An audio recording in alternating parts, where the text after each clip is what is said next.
Koko Liet Mar Siasa mabende gisa nindi okwako komnendo majalup ker mapacho kaendi jaod bura masuna West migosi Peter Masara wajiwo kanyo jalup ker mapacho kaendi mano kanyo migosi Kithure Kindiki mondo dhi nyime kod timo tije yo makare moko bedo kod luoro mora ni koroni tibiro ker yiero maduong' michano bago pacho kaendi e higa mar 2020 to kod abiriyo.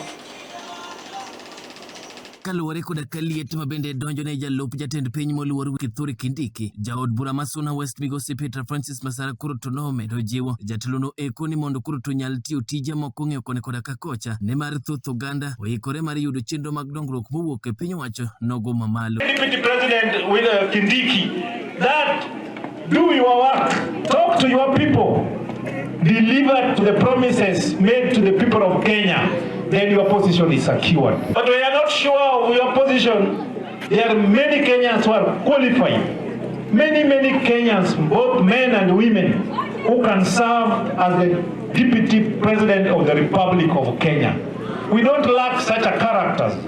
And then when you are a Deputy President and each and every day, you are talking of people sabotaging you, we are telling you, do your work, talk to your community. We have one country, and that country is called Kenya. Bende kinde sachi chiwo od tayo somo kata administration block e sikul nogo makihoro mayudre kar chung'od bura masuna West. Jatalono no yango ni gin kaka duond bura mar ODM giikore mar golo thuon nogo mabende biro bedo jalup jatend piny gino mabende teko nogo maromo e yono makare kendo no jiwo jatend piny moluor William Ruto mondo be kik chiki ite wuonde mamoko makoni koda kocha ne gionge koda ka kwan moromo mano manyalo kelo loch e pacho kaeki. Let nobody intimidate William Ruto that we don't have numbers.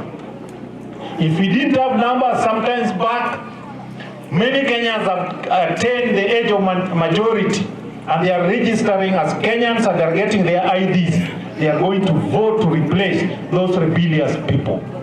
Country cannot be governed by people who are bitter because they expected. But country is governed by those who have vision, those who can tolerate pressure from the public, those who can be criticized and accept criticism, positive criticism, and change their ways of leadership.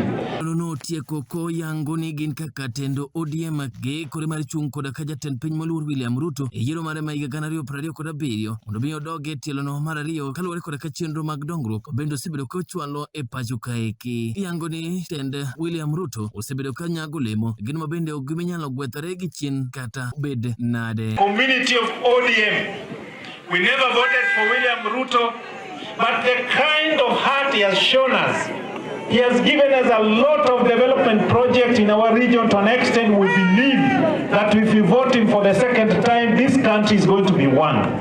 Those who are advocating for shares, that those who never voted should not be given development yet they pay taxes, are now crying. We want to tell them we are in this government to stay and we are going to form the next government and President William Ruto is going to serve his second term. For Collins Kala TV, County Mamigori.